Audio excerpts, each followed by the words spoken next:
Hey everyone, welcome back to Xploit. Now I know I haven't done an episode in a long time, but well, you know, the whole COVID stuff hit, and during that time there just wasn't a really high priority to play well on a Minecraft server, and I chose instead to keep you more updated with new videos on other things, because I felt like those were easier to make and were still interesting nonetheless, while I could take a break on Xploit.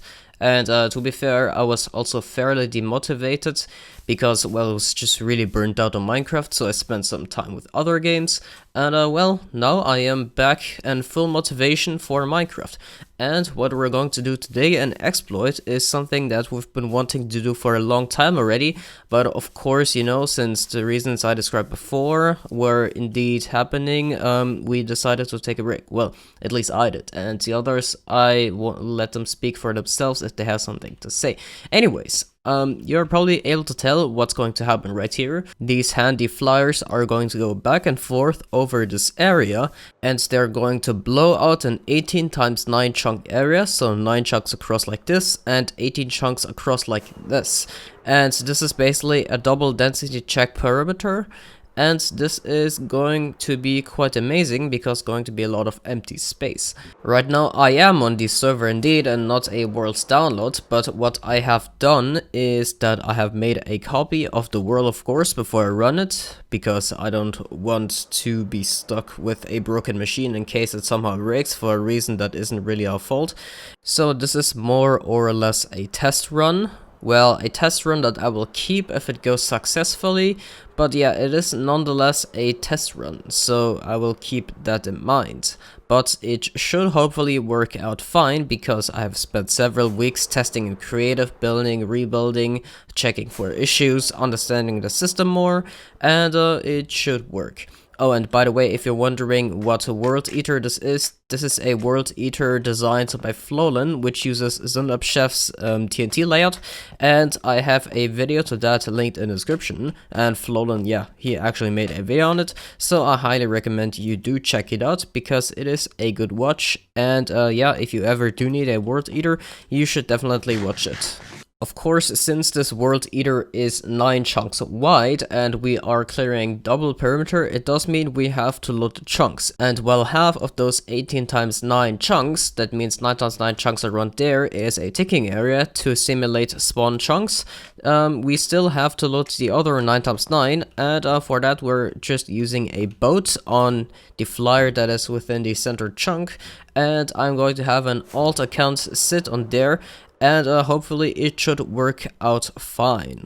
So yeah, that's what I'm going to do. I'm going to get my alt account on there, and after that I am just going to run the World Eater and see if we run into any issues, and if we do, I'm just gonna restore a copy of the world. So I am encountering something that I did not expect, and it is that this is very laggy. Now I expected, of course, that this was going to be laggy, but our server hardware is actually very powerful, so I'm not quite sure what exactly is causing this. I'm also noticing that there are phantoms which are attacking the AFK account, which is loading the line of if I can I hit him? No. Yeah, as you can see, he is indeed attacking the alt account, which is staying right there, and I think that led the alt account to be, well, thrown out of the boat, as that is something we don't want, of course, so we may have to babysit him.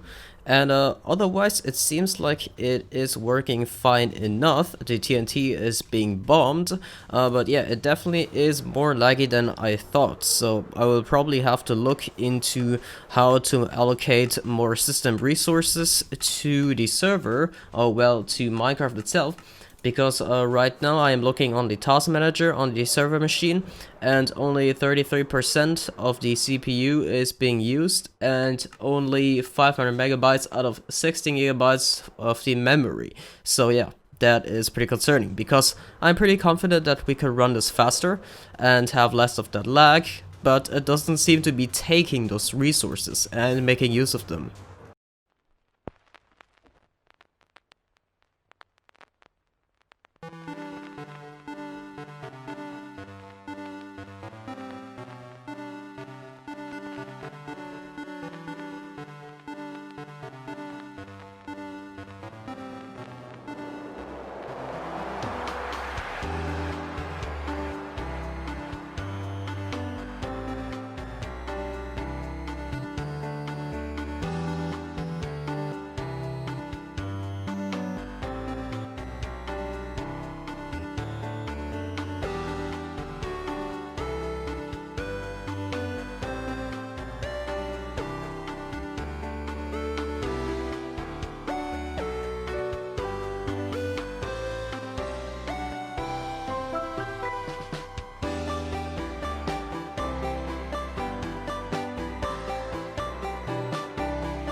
Okay, it's running actually pretty well, but there's something that I didn't take into account, and I was pretty sure that I forgot something before I started the World Eater, and it is that there is a daily scheduled restart of the server. And of course, as you might be able to guess, it restarted while the World Eater was running, and well, some engines were stuck midair, and some went the other direction.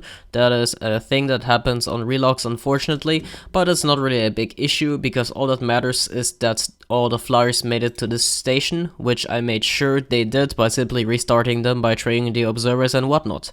And however, that does mean that some of the TNT amounts are uneven, but all the flyers that did make it back properly have 4 stacks and 32 TNT in their chest.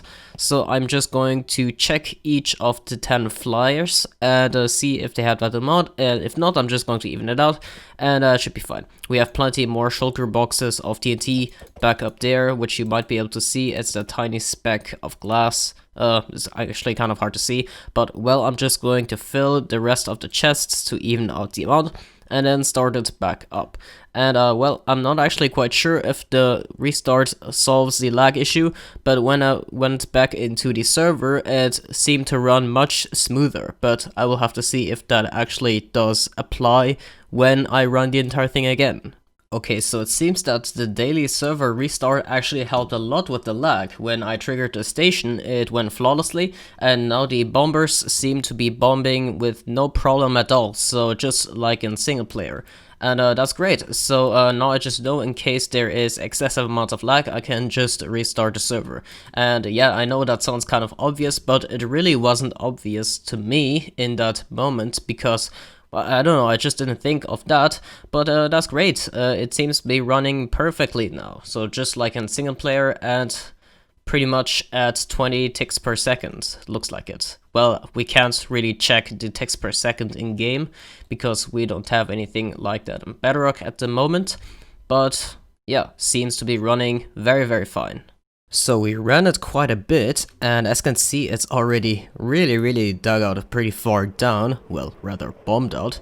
There's a bunch of XP, of course, and now it's restock time. Now, if you do a 9x9 chunk perimeter, which is standard density check, then you will not have to restock because each flyer holds enough TNT for a full run, but we are doing double that, so we do indeed need to restock. And right now there's 32 TNT left in each dispenser. Normally it would be spread out, but I just regrouped those two just so that you can see that it is indeed 32 TNT remaining. And we have about 10 shulker boxes left, and there's 10 flyers, so adding half a shulker box to each dispenser should be fine. And we have all the shulker boxes of TNT here. There are 10 left, and there's some empty ones. I guess I can add that one. So yeah, we gotta add that. And I also have little TNT here, but that really doesn't matter. But yeah, after we do restock it and run it back, I put some redstone block here to stop it, and then we will have to clear out the lava lakes, I believe, because we are actually down at that level already. So yeah, it's going to be something pretty cool. I'm just gonna get those boxes, and I guess I'm gonna restock. Alright, so the entire thing is restocked, added back in all the TNT, and we have the 10, well, there are 9 shulker boxes here, but I did restock 10 shulker boxes. My alt picked up one of them, as you can see right there, but well, it is ready to run again, and I believe after that layer we will run into the lava lakes, or well, the first sources of lava. As you can see right here, there's a ravine, and there will be lava, so we may have to stop it. Now actually I do believe this is the layer where we stop it. Maybe it's the next one, but just to be sure we're going to stop it on this one. And well, I'm just going to start it back up, and we will see. So you just break that redstone block, and then it will get very loud. So I'm just going to take some distance, but all the flyers get started, and as you can see, TNT gets dispensed, and well, it's just beautiful to look at. Okay, yeah, so we can instantly see some lava right there, so this is indeed the layer where we will have to remove the lava. And just to be sure, I believe that we did put a redstone block back there, or I did. Yes, I can already see it, and this is basically just going to stop this return station from pulling all the flowers down and making it run the next layer. But yeah, this is going to be just fine, and as you can see, the flowers are running very well. And well, it's very smooth and it's not laggy at all like it was before the restart.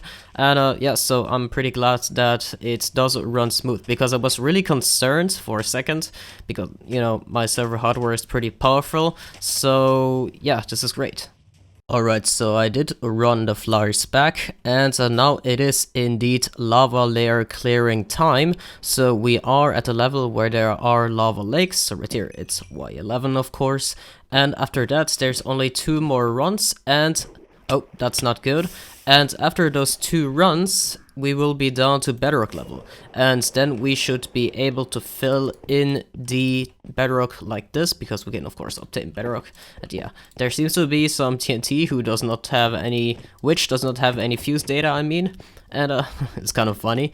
Probably because we went away with the nether portals and whatnot, so yeah, I guess it's just kind of there. But until then, I think I'm gonna take a break, and maybe some others are gonna fill out the lava lakes, or maybe I'm gonna do it later.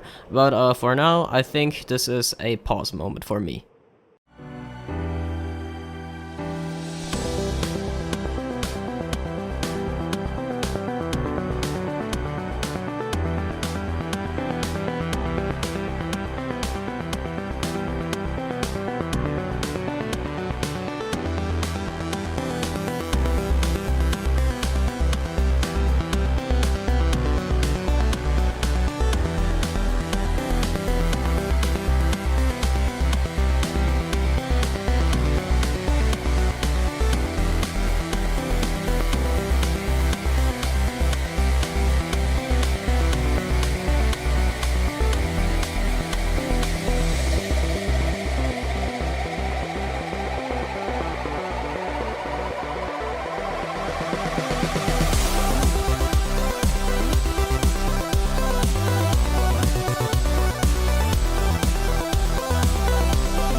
Alright, so the next things that need to be done in this perimeter are the following. So something I already did is that I flattened out the walls, because of course the way the TNT bombs does not give us exactly flat walls. So I just basically cut the sides off so that they perfectly match the chunk border.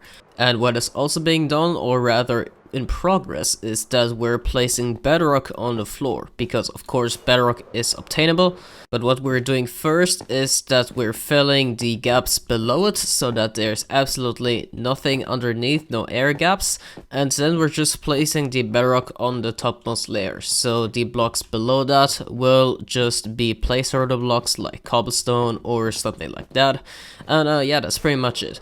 And the reason why we chose Bedrock is because it's absolutely not spawnable. It will cancel all spawning attempts, and that means that we will have a completely clear perimeter area. And the last thing that will be done in quite a while is that we're going to make a perimeter wall, hence the reason why we made it flat. And yeah, so we basically are just going to have our blocks going across here, and it's going to be on the inside, so that means we won't see this ugly chunk border visualizer, you know, the lines. So yeah, that's going to be cool. And I mean, technically it's going to take up some space of the actual part of the perimeter, which is, you know, not spawnable or whatever, but yeah, I don't really mind. And it's gonna look pretty cool, but before that there is a lot of work left to do, because this actually takes quite a lot of time, more than you would imagine. So after another stream and a few mishaps,